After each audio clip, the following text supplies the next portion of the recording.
Welcome to Nasdaq TradeTalks. I'm Jill Malandrino, Global Markets Reporter at Nasdaq.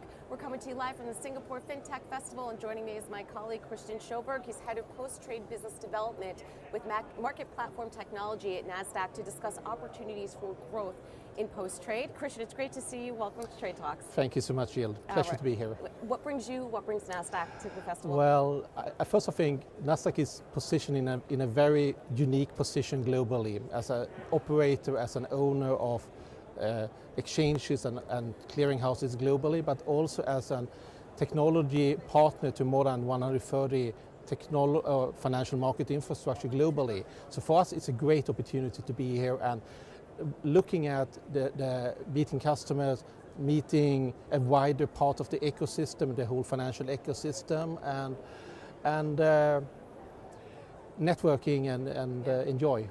Yeah, you know, it's so interesting. I don't think people recognize just how much technology we provide to the global capital markets. It just doesn't take place in New York.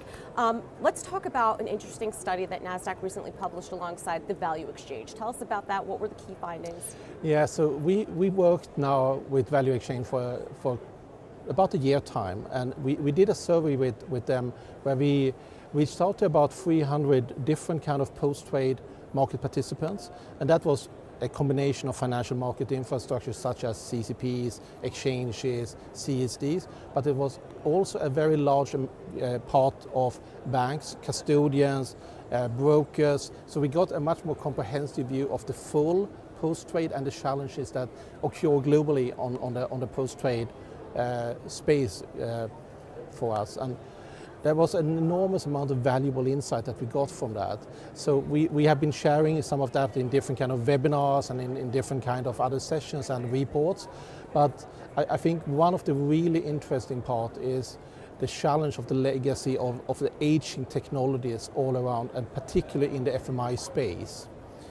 We're seeing that very large, about 40% of the technology that financial market infrastructure is more than 10 years old, and to be honest, a lot of them can be up to 30 years old.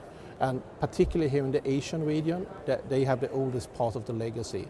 And of course, when there is transforming change and there is a lot of new things going on in terms of new technologies, new opportunities, most of the financial market infrastructure, as well as some of the banks, they need to invest most of the money into just keeping the legacy running instead of actually utilizing technology to support a futuristic kind of target operating model, which is a challenge for me. Well, I mean, is that a cause for concern for the industry? I would say it is a cause of concern because, first of all, you could think about as a financial market infrastructure, which we provide technology to, that we providing a significant part of the infrastructure, and if that is too aging, of course the participants need to find alternative ways, and they need to take a lot of additional cost, and because we cannot facilitate, or the FMIs cannot facilitate what is needed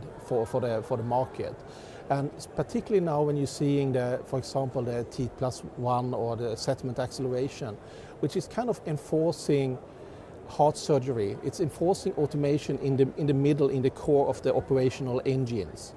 That is going to drive an enormous amount of change from my perspective, and because we're seeing that, of course, it's coming in US. We have had it in the Chinese market. It's T+0. In India, it's T+1, and we foreseeing that this T+1 will be globally implemented. Of course, it will be during different time zones, etc. But anyone that wants to facilitate services start to think about that journey already now and preparing for that, because it's probably not going to be just enough to fix the things that are broken, and you actually need to go in and start thinking about much more of a how do I support a futuristic operating model, which probably includes both digital and traditional assets. Yeah, it's interesting. We had DTCC on with us yesterday, and our guest was explaining that even though it's T+1, in this region, it's technically under 24 hours in terms of being able to settle a trade. So when you think about it in that context, what are the biggest growth opportunities for post-trade service providers?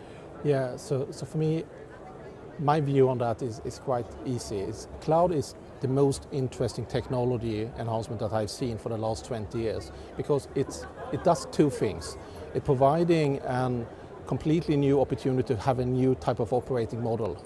But in addition to that, it's an enabler for any kind of collaboration and building out an ecosystem of financial market infrastructures where people can add on things to the financial infrastructure and to the ecosystem and help each other in collaboration. So cloud, collaboration is two key items, and of course data is the third one. But data has been a hot item for quite a long time, and I think that collaboration will be the key for getting that really working, where people start sharing data with each other and you can actually utilize that for the common good. All right, Christian, we appreciate the insight. Thanks for joining us on Trade Talks. And thanks for joining me from Singapore. I'm Jill Malandrino, Global Markets Reporter at Nasdaq. Thank you.